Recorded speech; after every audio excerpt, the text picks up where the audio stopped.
مجھے سوال آپ سے یہ کرنا ہے کہ آپ جیسے جانتے ہیں سب کہ ہمارے جو معاشرے میں جو فتنہ ہے، ہمارے جو بچے ہیں، شاید جس وقت ہم نے ان کو اسکولوں میں ڈالا یا جو سوشل میڈیا کا پریشر ہے ایوری تھنگ، تو آپ آج کل کی یوتھ کے لیے کیا ایڈوائس دے سکتے ہیں ہم پیرنٹس کو؟ دیکھیں ہماری جنت کیا جنت ہوگی جہاں ہمارے بچے نہ ہوں.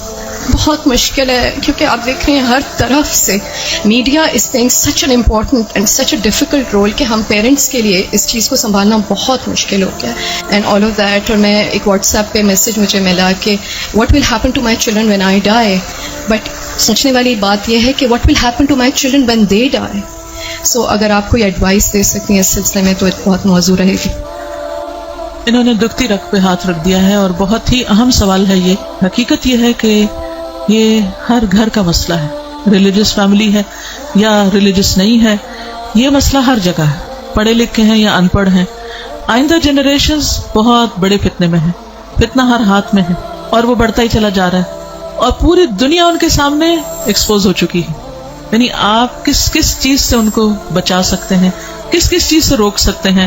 صرف ایک ہی حل ہے اور وہ روک اندر ہو، اور وہی تقویٰ والی بات ہے کہ جب تک ان کے اندر خود اللہ کا ڈر نہیں آتا، آخرت کی فکر نہیں آتی، اس وقت تک کوئی باہر کی چیز اب ڈھکی چھپی رہ ہی نہیں گئی.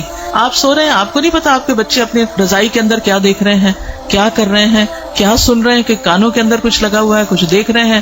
اور پہلے تو کہیں کسی خالی جگہ پہ جا کے چھپنے کی ضرورت تھی، تو اب تو گھر کے اندر بھی ہر جگہ چھپنے کی جگہ ہے، کیونکہ جس اسکرین پر وہ سب کچھ دیکھ رہے ہیں وہ ان کے ہاتھوں کے اندر آ چکی. اس کے لیے جو پرسنل میرا ایکسپیرینس ہے وہ دو چیزیں. ایک تو یہ کہ ہم اسکولوں سے تو جو اسکول ہیں انہی میں ہی جائیں گے، اور جو باہر معاشرہ ہے اور جو کچھ ہو رہا ہے وہ سب وہ کریں گے، اس سے کاٹ تو نہیں سکتے.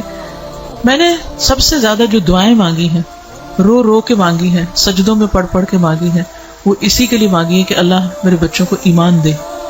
یہ صرف پچھلے 5 سال میں جتنی چینجز آئی ہیں وہ اس سے پہلے شاید کئی 100 سال میں نہیں آئی تھی.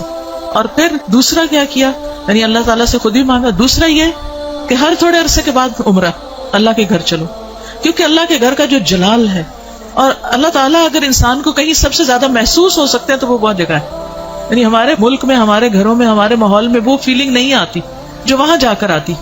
تو الحمدللہ ان عمروں نے، اللہ کے گھر کی زیارت نے دل کے اندر تھوڑی سی جگہ بنائی اللہ کو پہچاننے کی. کیونکہ جب تک اللہ کو بچے پہچانتے نہیں، اس کی عظمت کو محسوس نہیں کرتے، وہ اللہ سے ڈر نہیں سکتے، تو وہ تقویٰ نہیں آتا دل میں. تو اس سے یہ ہے کہ وہ ایسی جگہ ہے جہاں اللہ ماشاءاللہ سب کو جا کر یقین ضرور آتا کہ کوئی ہے ایک جس نے یہ سب کچھ بنایا.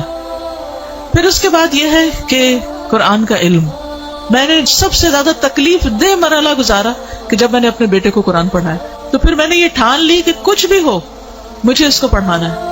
وہ ایج ایسی تھی کہ جس میں کچھ نہ کچھ وہ سننے کے قابل تھا، ورنہ وہ ایج بھی گزر جاتی ہے تو پھر بچے وہ اتنا بھی نہیں سنتے. اور میں نے اپنی ساری مصروفیات کو سیکنڈری کر کے، حالانکہ میں انتہا درجے کی مصروف، گھر کی بھی ذمہ داریاں، باہر کی بھی، لیکن میں نے اس کو اپنی پرائرٹی نمبر 1 سمجھا کہ یہی بات جنہوں نے کی ہے کہ جب وہ مر جائیں گے تو پھر ان کا کیا بنے گا. یعنی ہمارے مرنے کے بعد تو جو ہوگا سو ہوگا، ان کے مرنے کے بعد ان کی قبروں کا کیا حال ہوگا اور ان کے آخرت کا کیا ہوگا. تو اللہ سبحانہ وتعالیٰ نے قرآن مجید میں فرمایا قوا انفسکم واہلیکم نارا، اپنے آپ کو اور اپنے گھر والوں کو آگ سے بچاؤ. ایمان والوں کو خطاب ہے کہ اے ایمان والوں اپنے بچوں کو آگ سے بچاؤ. تو پھر میں نے اس کے ٹائم کے مطابق، جب اس کا موڈ بنے، لیکن روز کی شرط رکھی تھی کہ ہر روز پڑھیں گے تھوڑا تھوڑا، 2 آیتیں 4 آیتیں، 1 رکوع 2 رکوع 1 ربع، اور اس طرح کر کر کے میں نے پورا قرآن اس کے ساتھ پڑھا کہ مجھ سے نہیں ڈرے، اللہ سے ڈرے. میری خاطر نماز نہیں پڑھے، اللہ کی خاطر پڑھے. میری وجہ سے کچھ مت چھپائے جو دیکھ رہا ہے، اللہ سے ڈر کے چھپائے. تو یہ کسی حد تک فائدہ مند ہوا. یہی ماؤں سے کہوں گی کہ ساری مصروفیات اپنی جگہ ہیں، لیکن بچے آپ کی پرائرٹی نمبر 1 ہونے چاہیے. ان کے لیے کھپ جائیں دعائیں مانگ مانگ کے بھی، اور اس کے ساتھ ساتھ ایک دفعہ کم از کم قرآن سے ضرور گزر جائیں.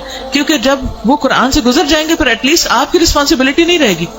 اللہ ان کی سب خیر کرے، لیکن اگر خدا نہ خواستہ ان کے اندر کوئی بگاڑ آتا تو آپ کی پکڑ نہیں ہوگی. لیکن اگر آپ نے کوشش نہیں کی، محنت نہیں کی، تو آپ کی بھی ساتھ پکڑ ہے. صرف آپ کی نمازیں پھر کام نہیں آئیں گی. تو اس لیے ہم میں سے ہر ماں کو سنجیدہ ہونے کی ضرورت ہے.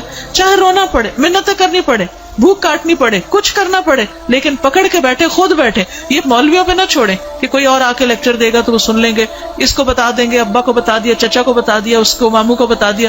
ٹھیک ہے وہ بھی کچھ ہیلپ کرتے ہیں, لیکن سب سے زیادہ آپ کو خود کرنا, اور اس کے لیے آپ کو خود پڑھنا ہوگا, اس کے لیے آپ کو خود سیکھنا ہوگا. خود سیکھنا شروع کریں اور اپنے بچے کے ساتھ بیٹھ کر خود. پھر یہ کہ بعض اوقات بچے ہم سے سننا نہیں چاہتے, آپ ان سے کہ آپ ہمیں پڑھ کے سنائیں. بس اس بات کا اگر یقین ہے ان کو کہ یہ قرآن اللہ کی کتاب ہے, تو پھر ان کے اندر یہ ڈالنے کی ضرورت ہے کہ اللہ تعالیٰ نے کیا فرمایا ہے, وہ آپ کو بھی پتا ہونا چاہیے اور وہ ان کو بھی پتا ہونا چاہیے. اللہ تعالیٰ ہماری مدد فرمائے.